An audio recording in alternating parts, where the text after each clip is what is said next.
I had to give me a sec. I had to give it a try. Thank you, everybody, for your time.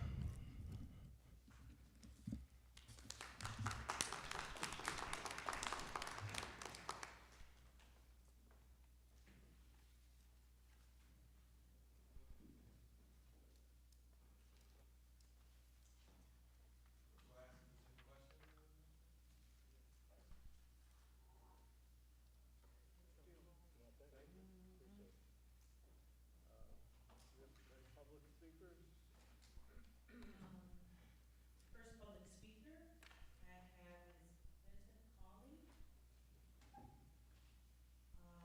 Agenda, actually, These are on agenda items only. I'm sorry, there was no agenda item.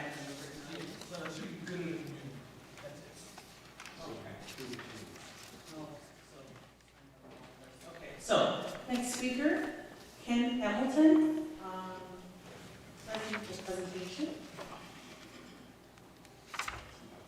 In Hamilton, 1719 100th Street, I have to ask the question of the Chairman Perry first because this presentation was on what Mr. Hawk was talking about. It's an agenda item or not an agenda item.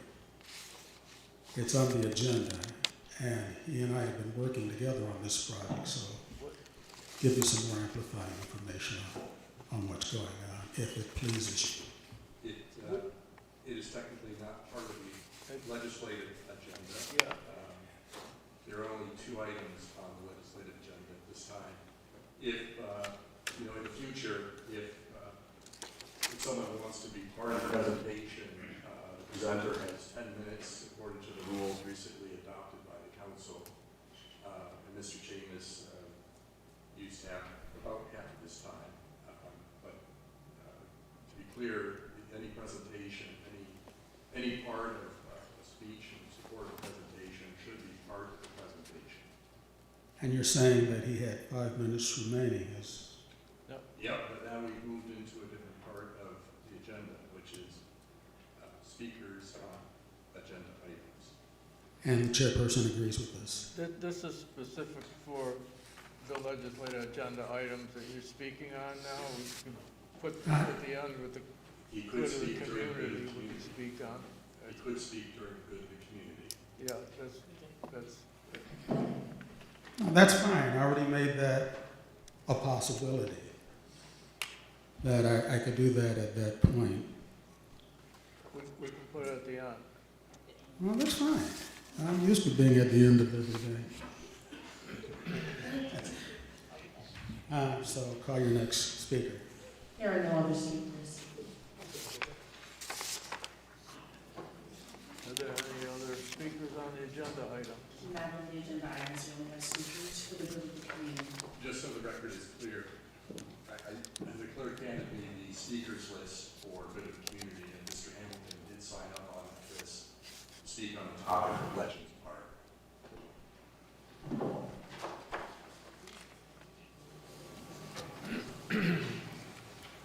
Okay, administrative updates?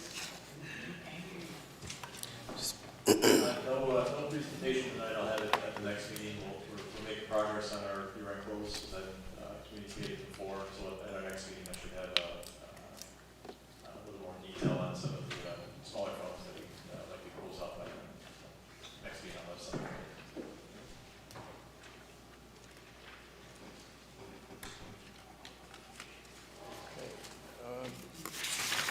Do you have any community? I do have something to share with everybody here. This Saturday at the Niagara Falls Public Library, as part of their local history speaker series, the guest speaker will be Professor Michael Boston. He's professor from SUNY Brockport of African and African American Studies. It sounds quite interesting. He's going to be speaking and sharing insights from his interviews of over 60 Black Niagarans conducted as part of his research for his book that's titled Blacks in Niagara Falls. So sounds educational and interesting. Just wanted to share. I also have another item. Saturday at 7 PM, High Park Pavilion. The Niagara Falls Buffaloes will face off against the Toledo Mobsters. They have a 90s theme night. Online tickets are $10, $15 at the door at the High Park Pavilion, so if you want to support it. Anything else we have going on community-wise? No? Okay. Excuse me, Chairperson Perry. I just wanted to get clarification. So on your particular event, it's going to be at 7 p.m.? Yep. Okay, and then for the other community event that Councilmember Bax had mentioned at the library this Saturday, what time was that event? 1 to 2 p.m. 1 to 2 p.m. Starts at 1 p.m. Thank you so much. Okay, review of the agenda items. We've had the agenda since Friday. Do we wish to make any amendments to the agenda? Yes, Mr. Chairman, I move the council vote by roll call to add a new item to section 7 of the proposed agenda as number 3, to read as follows: relative to recognizing and honoring Black History Month. This is being proposed by City Council and the Mayor's Office, whereas the origin of Black History Month began in 1915, half a century after the 13th Amendment was abolished slavery in the United States, when Harvard-trained historian Carter G. Woodson and other prominent African Americans formed an association that went on to sponsor a National Negro History Week beginning in 1926, which was supported thereafter by mayors of cities across the country. And whereas by the late 1960s, thanks in part to the Civil Rights Movement and a growing awareness of Black identity, History Week became Black History Month, or National African American History Month, in 1976, and evolved into an annual celebration of achievements by Black Americans and a time for recognizing the central role of African Americans in U.S. history. And whereas the contributions of African Americans from all walks of life and their endeavors throughout history made and continue to make unforgettable marks in our nation as artists, scientists, educators, business people, influential thinkers, members of the faith community, athletes, and political and governmental leaders, thereby reflecting the greatness of our country. And whereas remaining hopeful and confident about the path ahead, and a time to acknowledge the courageous fight for the rights, liberties, and freedoms of all Americans, the City of Niagara Falls, New York observes and honors Black History Month and encourages all residents to appreciate the many and varied contributions to our city by African Americans and their families. Now therefore be it resolved that the City Council and Mayor Robert M. Rustino do hereby adopt this resolution to honor Black History Month and recognize the tremendous contributions made by African Americans throughout history and today. Okay, we have Mr. Chair? a motion relative to recognizing the honoring of Black History Month. Do I have a second to that motion? Mr. Chair? Second? Okay, I have a second. Call second. Go ahead, call the roll, Who's it? please.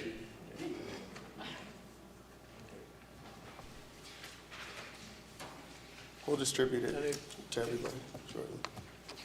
You up? We have it. You have it? We have it. Okay. Call the roll, please. Councilmember Archie? Yes. Councilmember Bax? Yes. Councilmember Meyer? Yes. Councilmember Zajac? Yes. Council Chairperson Perry? Yes. 5 yeas. Okay, the motion is adopted. Okay, next, moving on to the review of the minutes. I have a motion to, Because the motion that was just approved was just to add a third item to the agenda, what still remains to be done is a motion to adopt the agenda as amended. and that's what we just did that, didn't we? We added the motion, we added the agenda item. Yep, all we've done at this point is add a new item to the proposed agenda. The proposed agenda now the third item needs to be approved. Noted, okay. We approve the agenda. We have the item added, so It requires a make a motion. motion and a second and a roll call vote. Okay. Approve the agenda? I make a motion that we accept. Second. Okay. Roll call vote, okay. Councilmember Archie? Yes. Councilmember Bax? Yes. Councilmember Miles? Yes. Councilmember Zajac, Yes. Council Chairperson Perry? Yes, 5 yeas. motion is adopted, okay. Okay, now we'll move on to the legislative review of the minutes. I think there were a couple mistakes we saw in the minutes. Do we have a motion to correct on page 3, item number 3? I'd like to make a motion that we have a correction on that. Chairman Perry? Oh, I'm sorry, okay. On the, okay. On our minutes, on the minutes, right? I'd like to motion, we have a couple corrections I'd like to make a motion that we correct. On page 3, item number 3, it states Councilmember Tompkins seconded the motion. The motion was to approve the mayor to execute the agreement to visibility of PARE the 311. Do you follow me? I believe that was seconded by Mr. Archie, if I'm not mistaken. Okay. And also, on item number 6, page number 5,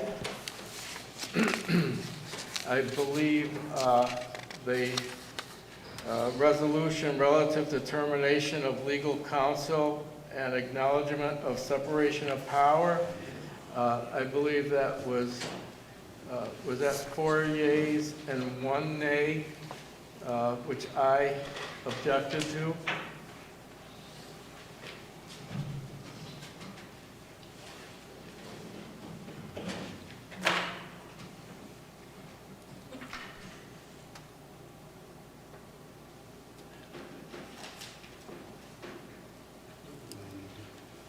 So regarding item 6, the correction is to change which vote, Council Chairperson? I'm sorry. What's the request for correction on item 6? Item 6 was, I believe that there were 4 yays and 1 nay. I was the nay. If I may jump in Yeah. real quick, I think this vote, it was 5 yeas, Chairperson Perry, this was the first time it came up. Okay, Right. okay, I made Yeah. a mistake, okay. That was the table. Correct. Okay, yes, I'm sorry. There was 5 yays. I apologize. Okay, so there's no motion to change item 6. The actual count at the bottom is what's wrong. Right. That's what's wrong. Correct. Understood. Okay, that, So Can I get it? if everyone in the council understands the, it's a total of two corrections requested? 2 corrections. Okay. Okay. Items 3 and 6. I get a second for that?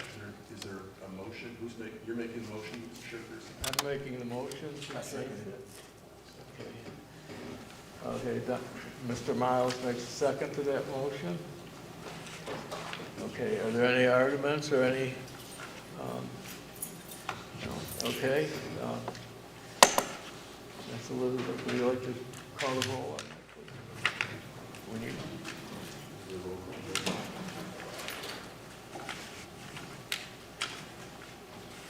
Councilmember Archie? Yes. Councilmember Bax? Yes.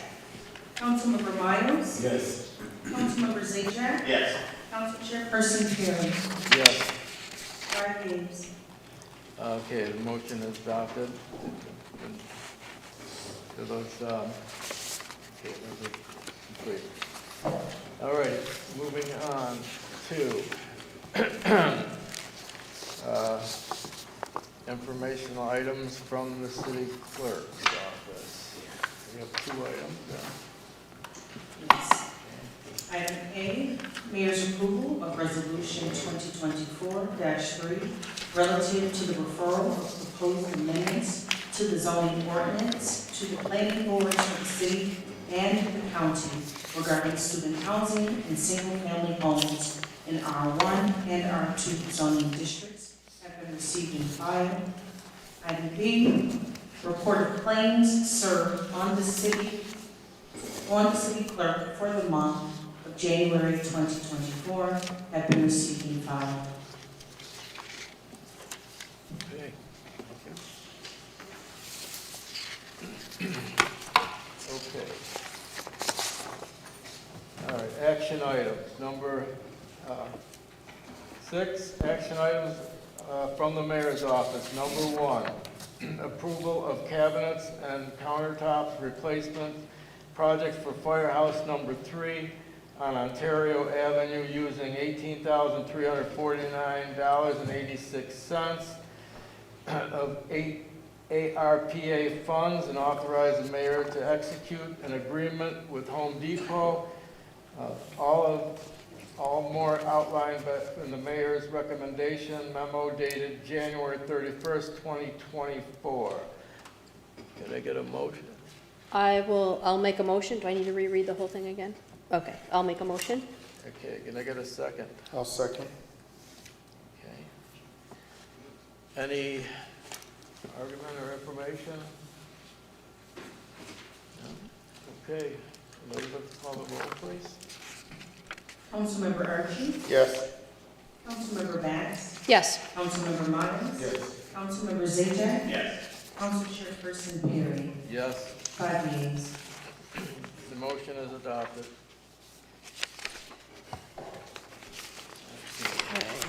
Action item 2, approval to settle the pay the property damage claim of Anita Sirianni in the amount of $1,223.20, all as more fully outlined in the recommendation memo of corporate counsel dated February 1, 2024. I'll make the motion. Okay? I'll second. Okay, seconded by Zajac. Okay, any questions or comments or? Okay, call the roll. Councilmember Archie? Yes. Councilmember Bax? Yes. Councilmember Miles? Yes. Councilmember Zajac, Yes. Council Chairperson Perry? Yes. 5 yeas. Okay. All right, now, we'll move on to, Number 3. I'm sorry, we'll move on to the walk-on item.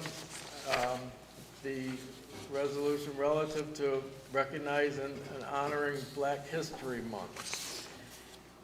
Okay. Can I get a, Motion to approve. I'll second. okay, any discussion? Item? I'd like to just bring, because I think I made the same kind of discussion, or let's say kind of somewhat of a speech last time. Of course, I'm an African American here, and I believe in, recognizing, all the achievement that everyone makes, right? One thing that I have never really been too much of a fan of is the fact that there's a lot of progress that was made in our America by African Americans here in this country. And when I think of February, I think of the shortest and I think of the coldest month of the year. I think of a month that's swallowed up by red and pink. On Valentine's Day, then after Valentine's Day sales. And when we go into Walmart, we don't see any representation of what Black history and what African Americans have contributed to our country. So I just ask that while we, move to recognize the short and coldest month of the year as Black History Month, that we really kind of take our time out to really do our due diligence to see, because I think that sometimes there's such a bad narrative that's painted to a lot of Blacks in our country and our community. And so we just want to make sure that, we just kind of educate ourselves, and that, because it's enough to really have us educated year round. It's a lot of things that has happened, a lot of progression that has taken place.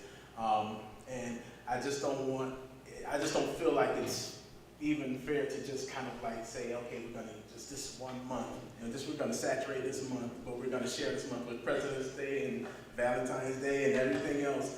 And really, so I think for me, it's just more so, as an African American, I'm very proud one at that, that we just, kind of get to know the culture, get to know and have a better understanding as to who we are in this country. And so we can get past a lot of the stereotypes, because there are a lot of them. So sometimes I say things that may feel a little uncomfortable, but it's fine. I believe it's for progression, and I think that was the same thing I said probably a couple of years ago, maybe we had this conversation. But yes, we're gonna vote for it, but I ask that everybody not really be so stuck on February, because it's the coldest and the shortest month of the year. And we're kind of like saturating a lot of other things. And also, just to add to it, June, prepare like we have a Juneteenth celebration, because a lot of times when we think of Black history, we think of it as like when we talk about slavery, we speak of slavery as if it was just Black history. It wasn't just Black history. Slavery had different parts too. There were oppressed, and then there were the oppressors and those who were oppressed. So I like to just kind of like have a bigger and broader conversation, more so just kind of get a better understanding of Blacks and African Americans in the country. So when it comes down to February, I'm not a fan, but I will vote this yes. Okay, thanks, Tom. Thank you, sir. Thank you. Anyone else who wants to debate or ask a question? Okay, Debate or question? all right. Okay. Roll, please. Councilmember Archie, Absolutely, yes. Councilmember Bass, Yes. Councilmember Myers, Yes. Councilmember Zajac, Yes. Council Chairperson Perry. Yes. 5 yeas. Okay, resolution is adopted. Okay, now, speakers for the good of the community. I wish to remind you that the opportunity of public speaking, Niagara Falls City Council meeting is a privilege accorded to the council. Public speaking by private citizens at the council meeting is not required by open meeting law or any other provision of New York State law pursuant to adopt a city council resolution. The chair is authorized to permit members to speak in public on any topic for the welfare of the city for a period of up to 5 minutes. Do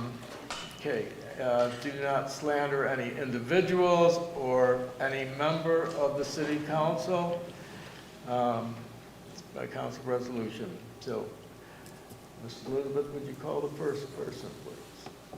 Yes, sir. Our first speaker is Lawrence Blaber.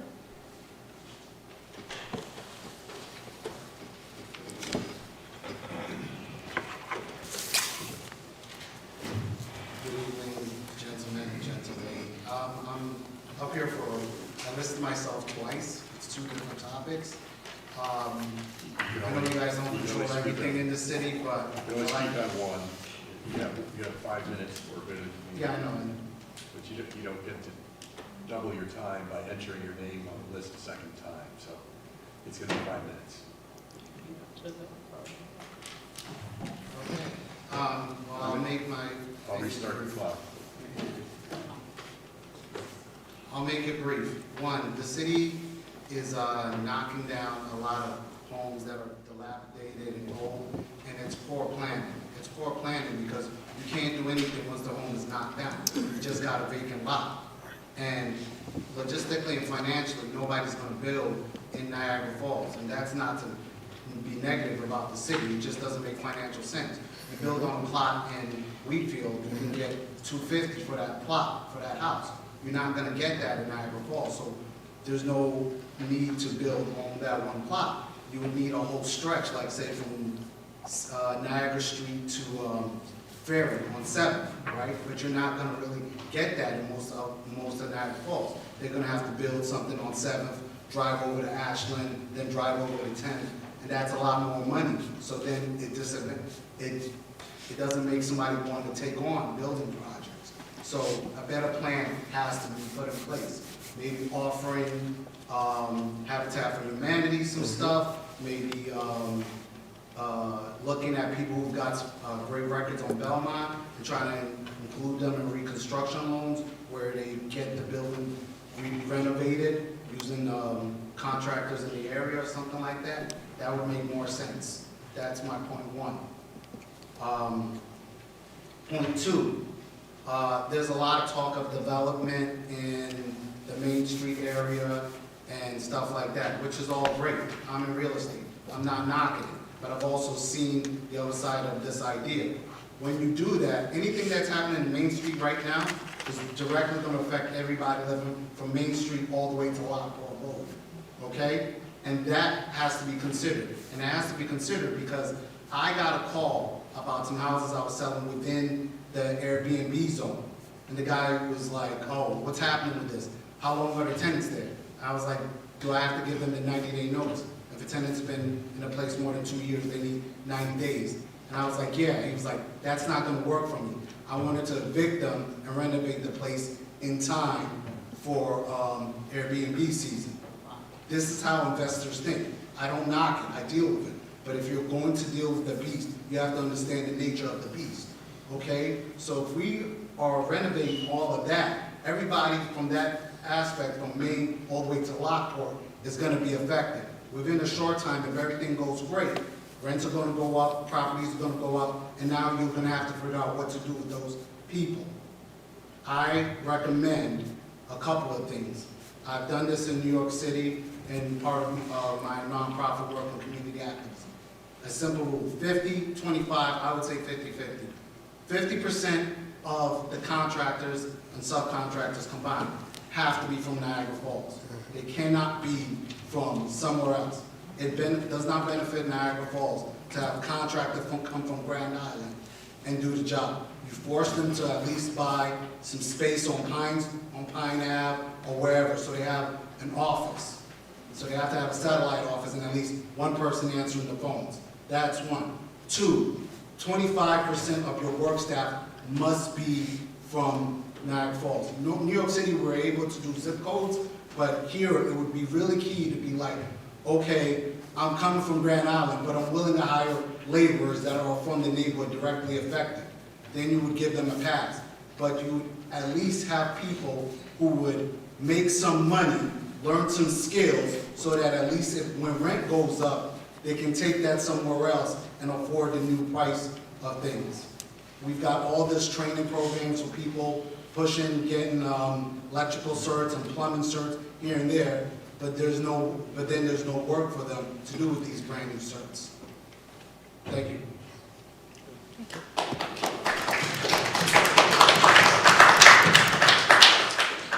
Next speaker we have on the program is Seamus Hall. I already spoke. Yeah. Next speaker on the program we have is Janine Gallo.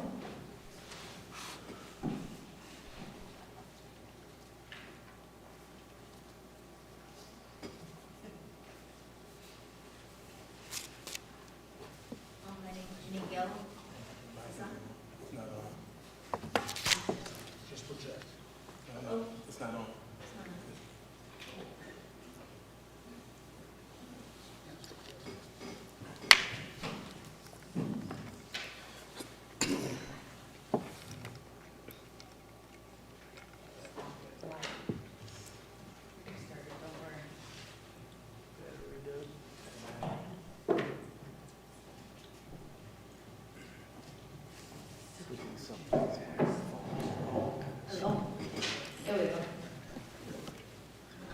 My name's Jenny Gill from the town of Tonawanda.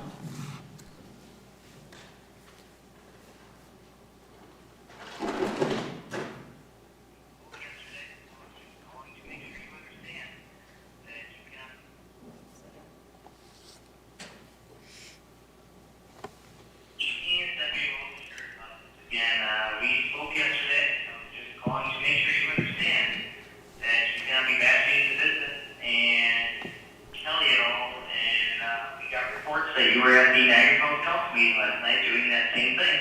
But I just advised you not to do yesterday.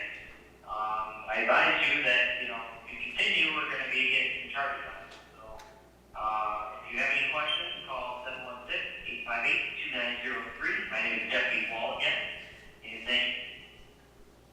And I'm not the only person who has been harassed or threatened by attending these meetings. And just for the record, that's Erie County Sheriff's Department. I'm here tonight to help residents of Niagara Falls raise some questions as to how the pitching obtained her shelter contract. First of all, the Niagara SPCA ended their contract, but did you know that Niagara Falls was given almost 3 years notice to find another vendor and not just a few weeks that you were made to believe? Did you know that the RFP, request for proposal, was not made to the public? This RFP would have sent through advertising, newspapers, ads, online posting sites. It is proven that it was not advertised, so that the question you should be asking yourself is, who made the pitch aware of the contract proposal when it was never posted? Another question you should ask yourself is, how does an RFP benefit me as a taxpayer? The answer should be the city would look at different proposals to secure and serve the most qualified vendor to help the city get best value based on their needs. A storefront in Erie County, or the fact that she falsified her qualifications, was not the right choice for you as a taxpayer or for the dogs of Niagara Falls. The contract held between the city and the Pitchick can be terminated in section 13A, stating early termination. Each party reserves the right to terminate the agreement at any time for any reason, in whole or in part, no less than 60 days written notice to other party. This agreement may also be canceled if she fails to uphold portions of the contracts, such as falsifying her qualifications, not taking strays, not posting lost dogs in her facility, not having open hours for as residents unless you are pre-approved and make an appointment to even go there, not providing best possible conditions for the animals. These are just a few examples. Here is a little statistics for you. Right now, she claims to have 8 dogs. How is it possible when the SPCA has averaged 17 plus dogs a month from Niagara Falls? Another stat for you to chew on: the SPCA currently has, since this contract, 19 dogs from Niagara Falls, when Kelly only has 8. Who takes these dogs when the calls are in person, at the end of the phone calls, tell you they can't help? You are to call the SPCA. You are paying over $20,000 a month. What? For the SPCA to take the dogs when you already have a contract from the vendor who was awarded through the back door. Sounds a bit shady to me. If you are not doing something now about this, the increase of dogs running the streets in Niagara Falls, the city will be like a third world country. The problem with this is the dogs will become feral, meaning they will be more aggressive, untouchable, and will start attacking you, your loved ones, your pets. In some cases, you've already begun to see this. This poses a huge problem as we are coming into tourist season. These issues you find in backwoods, Texas, southern states, not the tourist city of Niagara Falls. Personally, I'm thinking the men from D3 are protecting this proposal, but I know that the council people here have the right to put this back on the agenda. Thank you. Thank you.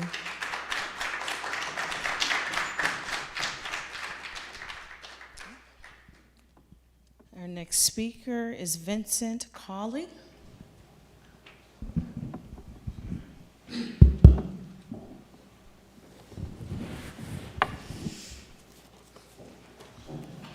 I too am also here to follow up on what that speaker was just saying, because it is still an atrocity what's going on. But before I get started, I'm going to give a shout out to the SPCA. For some reason, somehow, some way, it has been conflated and obfuscated that the SPCA wasn't doing their job, isn't doing their job. They've been getting a bad rap. Amy Lewis and the SPCA has been attacked vociferously.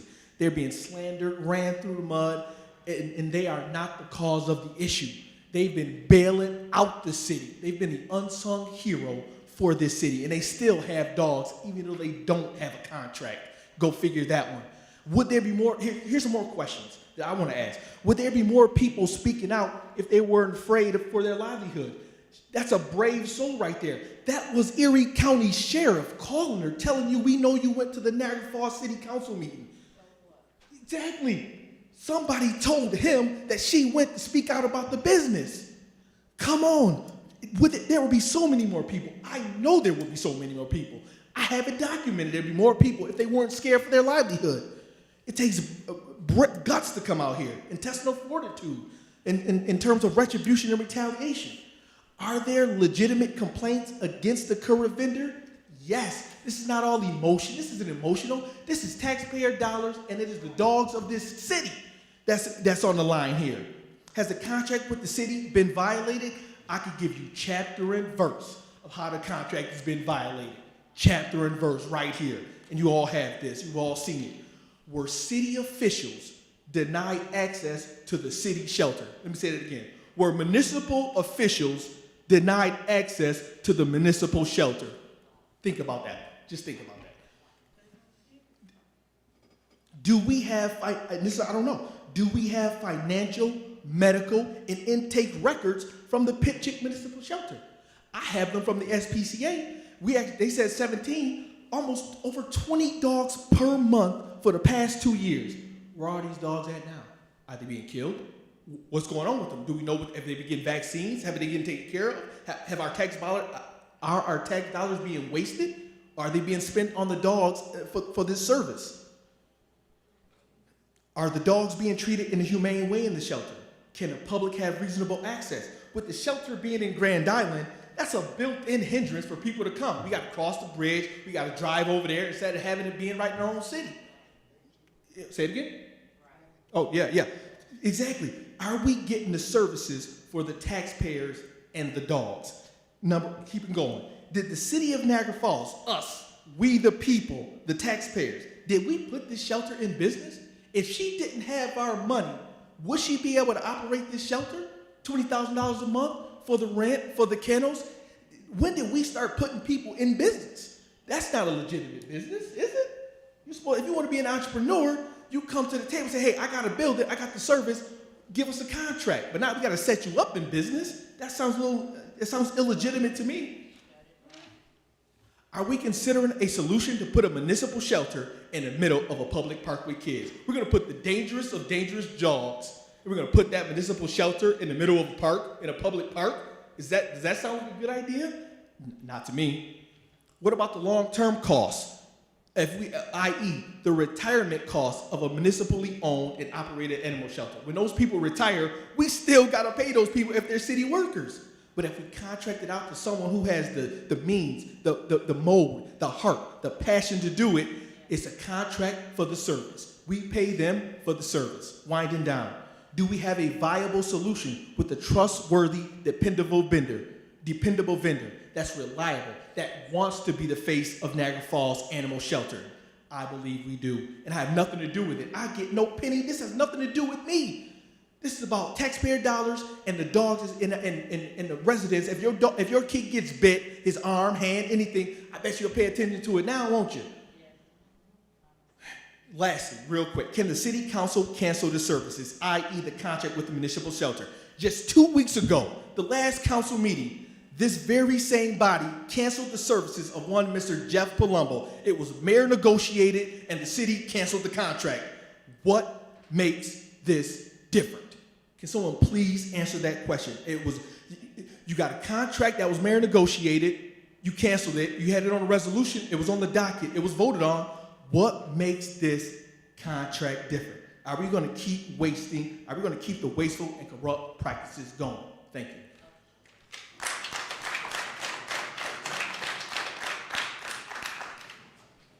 Our next speaker is Tanya Barone.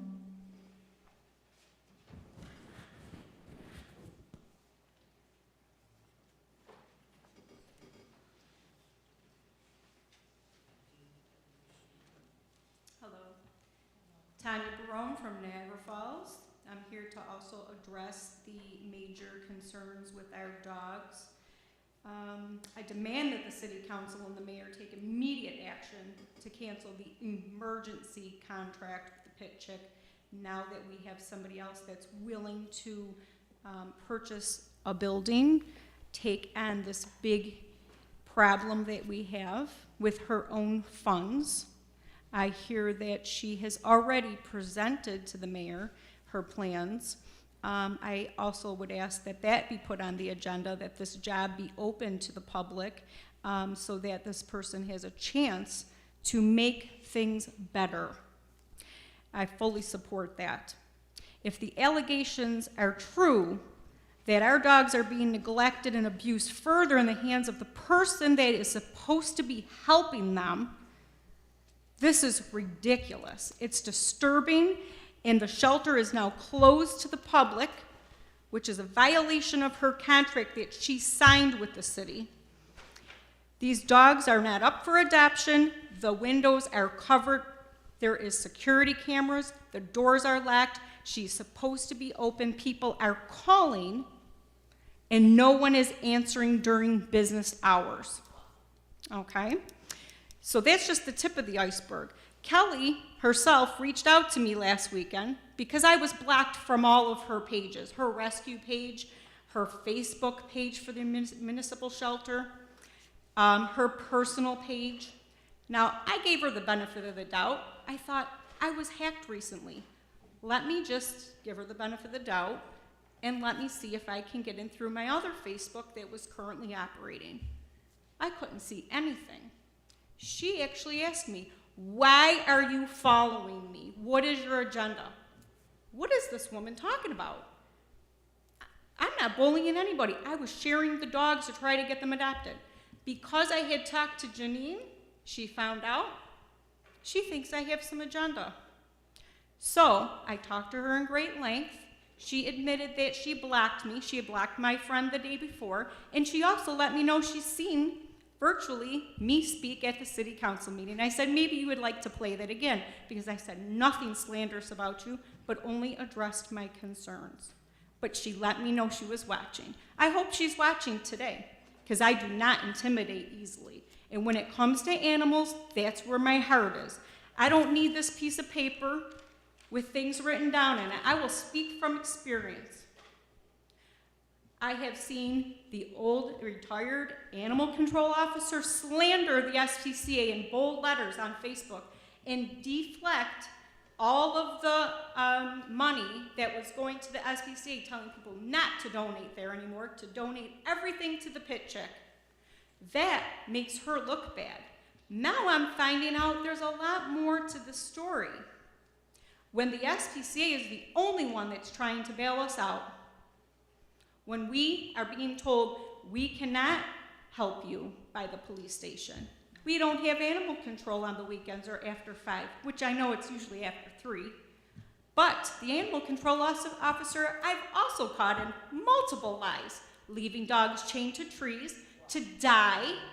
That's proof. I don't speak on just hearsay. I speak on fact. The dog had a necropsy done. It was emaciated when the animal control officer found it. He left it there and it starved to death. That's the fact. So he also needs to be fired. And I have contacted the police station because of him too. telling me dogs have microchips and he found the owner, when he refuses to call me, when I know where the cruelty lies and who the owner really is, he won't call me. You know what he did? He offered to have me come down to the police station to talk to him. Why? To intimidate me? No. I refuse to be baited. I will get up here and I will speak the truth. I have messages that I can print out with people that have held dogs for weeks that are part of cruelty cases. They got no medical attention at all, and he will not tell me where the dog is at. But we will find out, won't we? Because we will request the information, transparency, and I demand that the pit chick be closed down because those dogs are in kennels suffering, and they're just running on borrowed time before they're put down. It's disgusting, it's a disgrace, and I know you guys have the power to please help our animals. There was a dog that gave birth underneath a porch on the weekend. The SPCA helped us.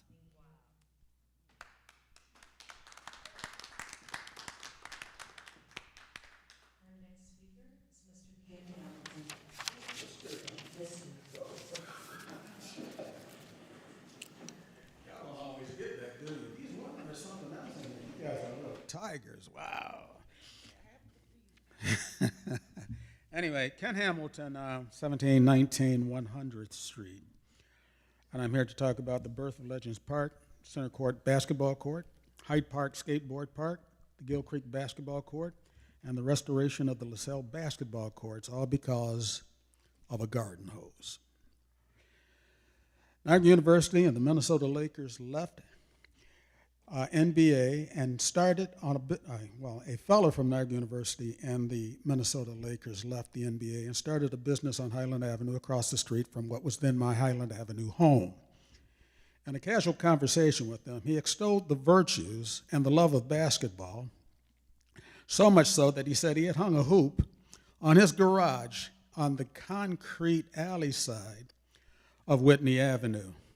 Okay, that's no big deal. I'm not a big basketball fan, as I've told many people. When it comes to basketball, the closest I get to it is that I'm brown, I'm round, I bounce when I walk, and sometimes I dribble when I eat. But the thing of it is that so many kids depend upon that kind of a sport because it is the most low-cost thing that you can have young people engaged in other than hopscotch. So sometime later, the city began to tear down basketball courts in conjunction with the perception of attracting a bad element. This was done at a time that the city's community centers were closing and the city was building a new, larger courthouse for the purposes of prosecuting kids out in the streets, now committing crimes because they have absolutely nothing to do. When I started off, my goal was to get basketball courts built in Hyde Park, but there was a great pushback, so I chose the former Niagara Falls High School track area for the project. And the school board didn't want it there because they had sold the property to Aldi's to compete with the Tops Market on Portage Road. I stopped the sale, and the reason I stopped that sale is because I had a long history in the city of Niagara Falls of staying in constant communications with the city managers that we had who knew and understood how to run a city.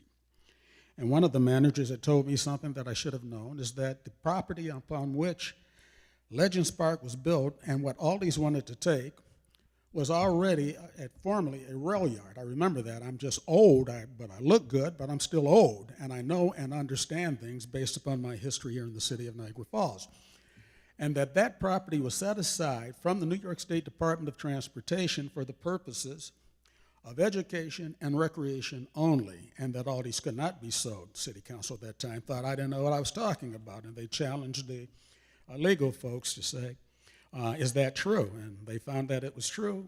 And as a result of that, that one move of establishing Legends Park not only gave kids an opportunity to enjoy a sport that was cheap, but it also kept Tops Market there at a time that Assemblywoman Del Monte and myself was working really, really hard to make sure that the people in that North End had banking services, and that the only banking services that would be left would be because Tops had front-end services. And so without Legends Park, there would be no Tops. And so that was an important part of what we had. So now, the skateboarding.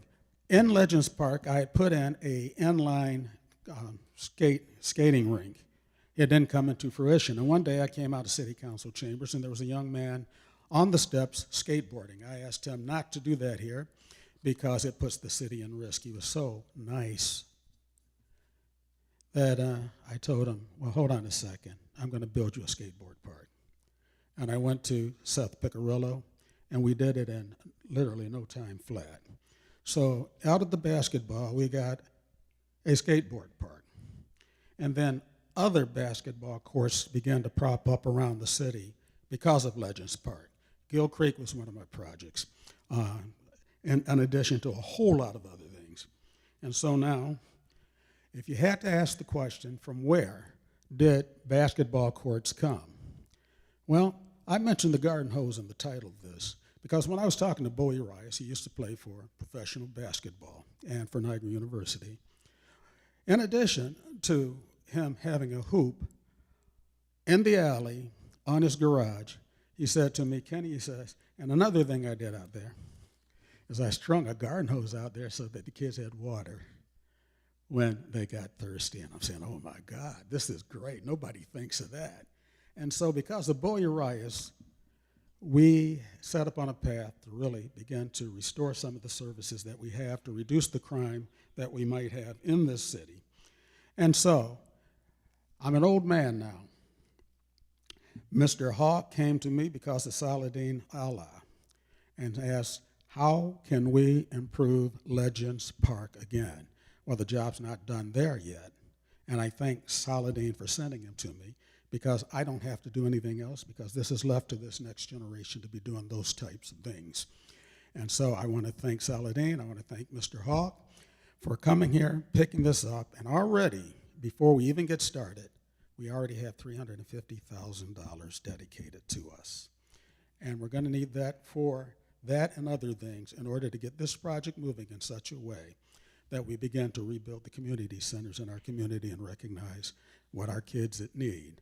And why? All because of a garden hose.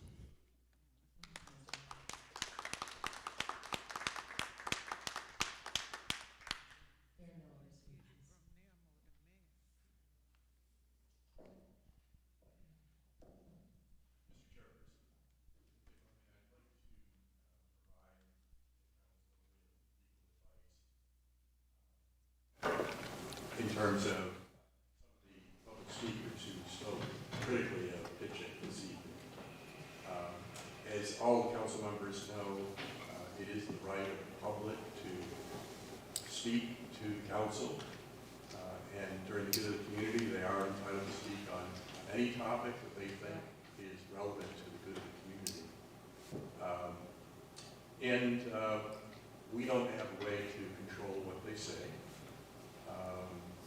But it's difficult for me not to speak out when I have received 2 inspection reports from the New York State Department of Agriculture and Markets related to our kitchen shelter, which, for reasons I can't explain, are diametrically different than some of the statements you heard tonight. For example, former Councilman Vincent Cawley said that there's an atrocity going on at the pitching facility. Other speakers have talked about dogs starting to be used at the pitching shelter. Well, all shelters, including the SPCA, are regularly inspected by the New York State Department of Agriculture and Markets. They are the experts.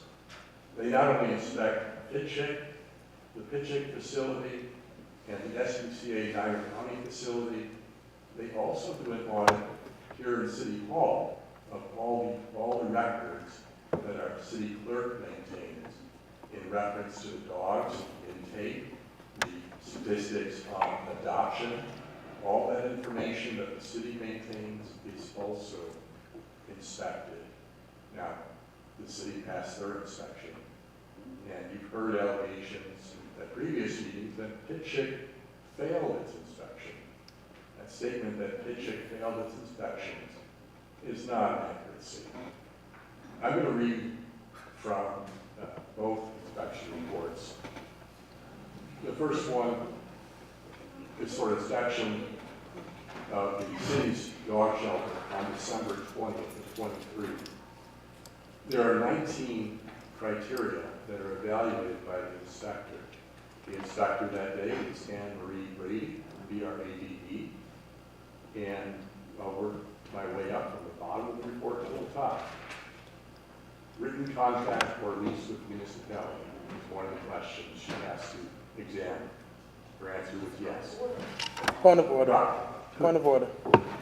Because I've been waiting for some legal advice. You said you were going to give us legal advice. The legal advice is Hold on. I have the floor. I'm going to yield it to you when I get done. I'm going to ask you a question. If I can add this, I have a point of order. Can you ask me what is my point of order so I can... So I won't... Thank you, sir. My point of order is this. As per waiting for some type of legal advice, I feel like everything that's been said, I have yet to see the owners and the operators of Pit Chick come here and speak to us. It wouldn't be legal. Well, I mean, no. I mean, what I'm saying, that's not legal. I'm not talking about that. What I'm saying is this, because what is happening is you're picking apart. We can't talk to them. Now, if we can change the rules, if we're going to change the rules, I don't want to change the rules mid-swing. If we're going to have a back and forth conversation as per what is told to us from that podium, then we should change that. We should make that a part of our city council meetings. It's not this. Just hear me out.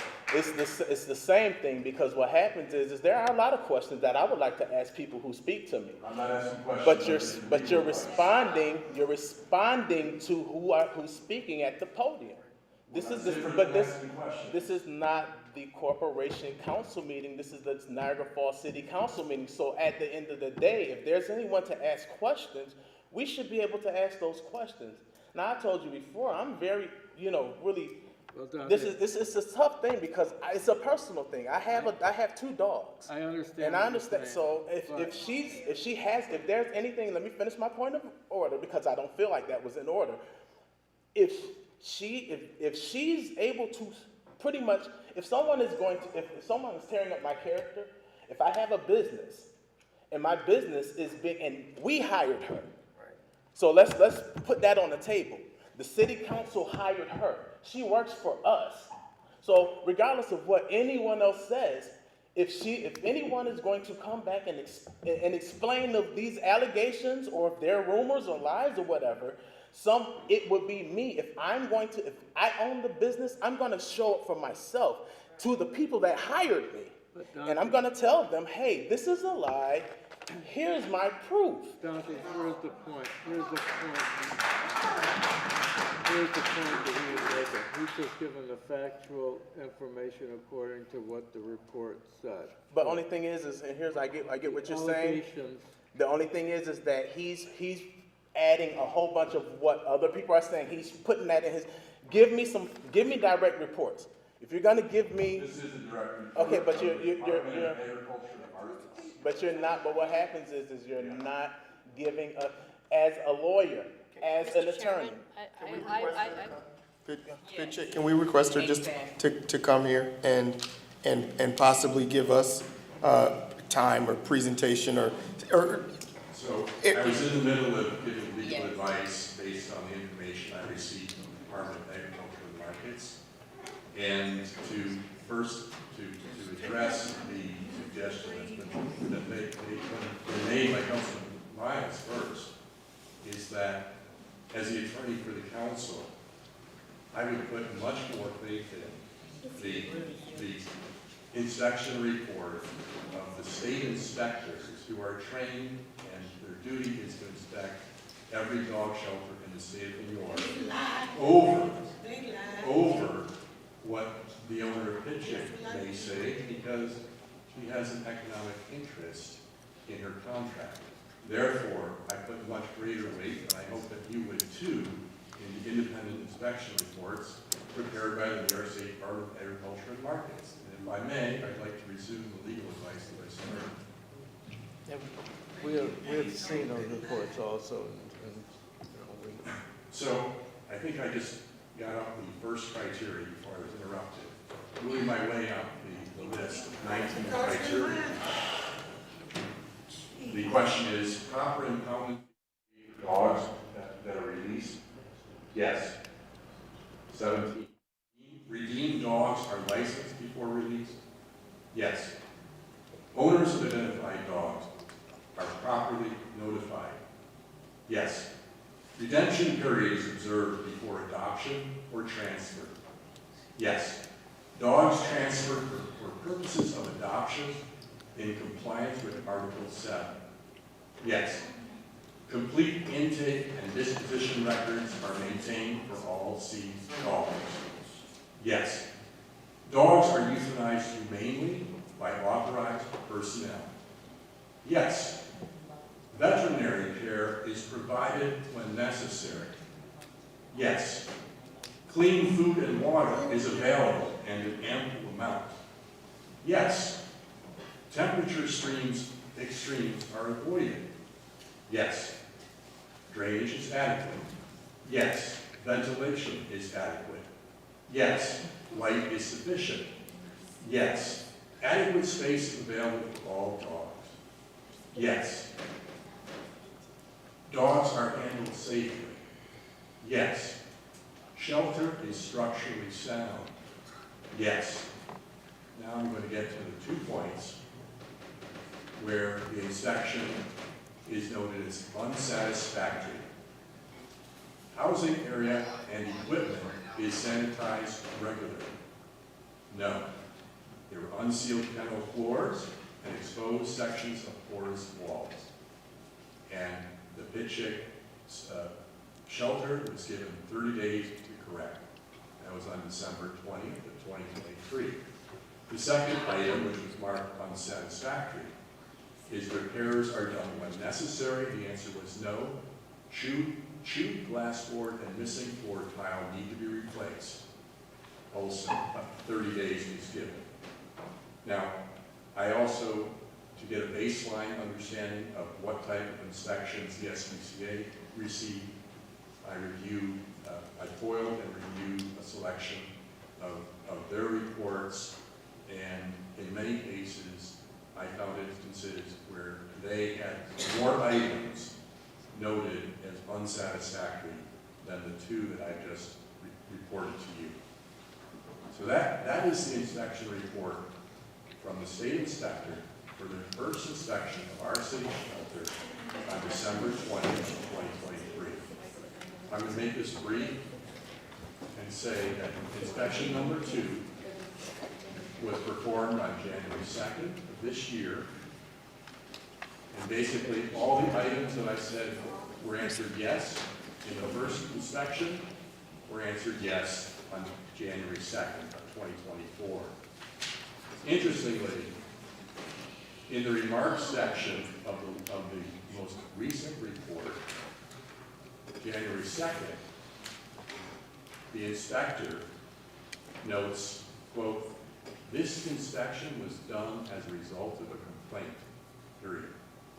The complaint was unfounded, period." End quote. This is me speaking, not the report. Whatever complaints were communicated to the state, they were investigated by the inspector and determined to be unfounded. It's easy for anyone to come into this forum and make allegations. It's easy for someone to call the complaint and make an allegation. Hey, the pit chick facility is a disaster. It's an atrocity. You should go out there and inspect and prevent the atrocity that's going on. It's easy to make those allegations. That someone made the allegations doesn't mean that they were Respectfully, what's the advice though? The advice is that when you hear the criticisms of the pit chick, I would recommend that you put more credence in what the inspectors are reporting to us. They are the experts on evaluating the safety of dogs in the facility, and they're telling a completely different story than what we're hearing over and over again. So not to have a back and forth. I don't think anybody was disputing the reports. I didn't hear any of us say that. I think it was that we are listening to the residents and we're listening to the complaints. And again, for me, I don't see any reason why, even though we have this, were it me, I would still show up to respond to individuals that have questions or concerns. There should not be any harm in that, nor should there be any harm, I don't think, in us asking that. If it's for nothing else but to just come here and make people be at ease. And, you know, if I'm disgruntled with the activity that's taking place, I'm gonna still be disgruntled anyway. But as the owner, I at least showed up and tried to tell my part. So that's just what I believe that I'm hearing. My job is to provide the council with legal advice. And what I'm telling you is that there's nothing in her contract that requires her to come here and address you. Moreover, I know that she has her own attorney and is getting legal advice, and I'm sure that she's deferring to her attorney. So she has legal guidance. That's all I can tell you. We don't have the leverage to force her into this room and proceed. My question was how she got that. None of this other stuff. So, we can adjourn? We good? Adjourn. I'm sorry, Trevor, what did you say? Anything else? Any other comments, anything else? What are you saying, Jim? What did you say? Anything else we got to do? Anything else? I think it should be in here. Since we're talking about it, I think one, and I made this suggestion before, and this actually was a suggestion that the mayor thought was a good suggestion. We don't. I mean, this is just, I mean, I get it. But, no, it's not an attack on the mayor. He agreed with me. The thing is that being that this was there was no RFP that was ever put out for this contract, and it was an emergency that took place, you know, within last year, and this was something that was actually an issue 3 years ago.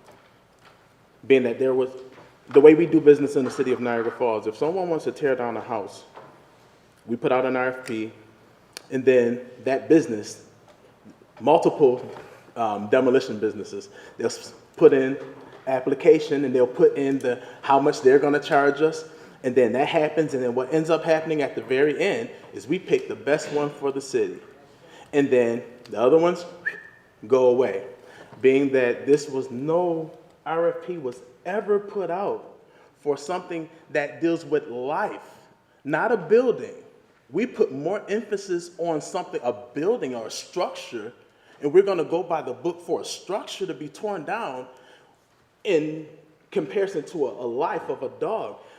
Chase, and we call him baby dog. That's my second dog. That's my stepdog right now.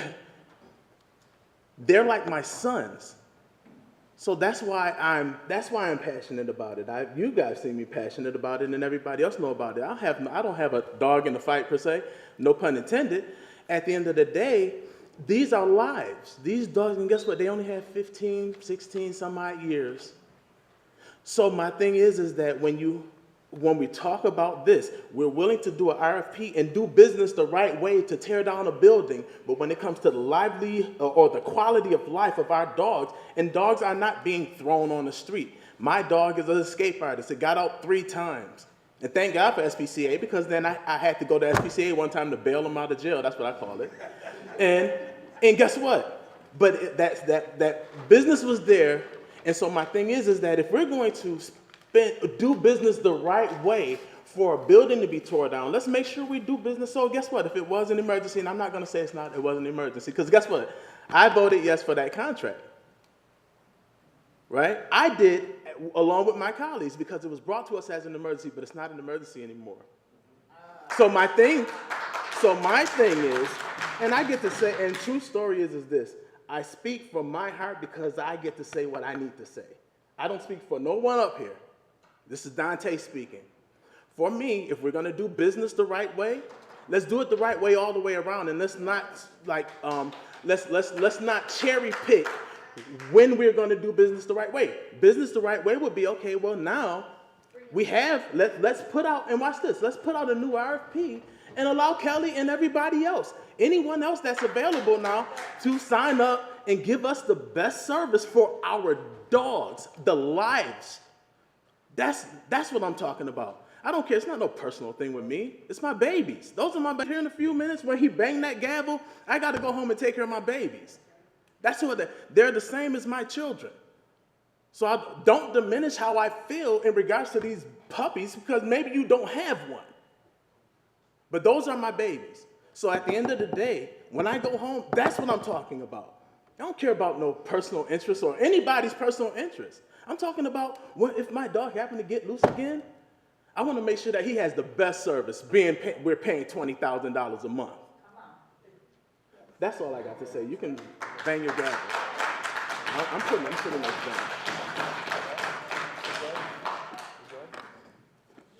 Pretty much done. Okay.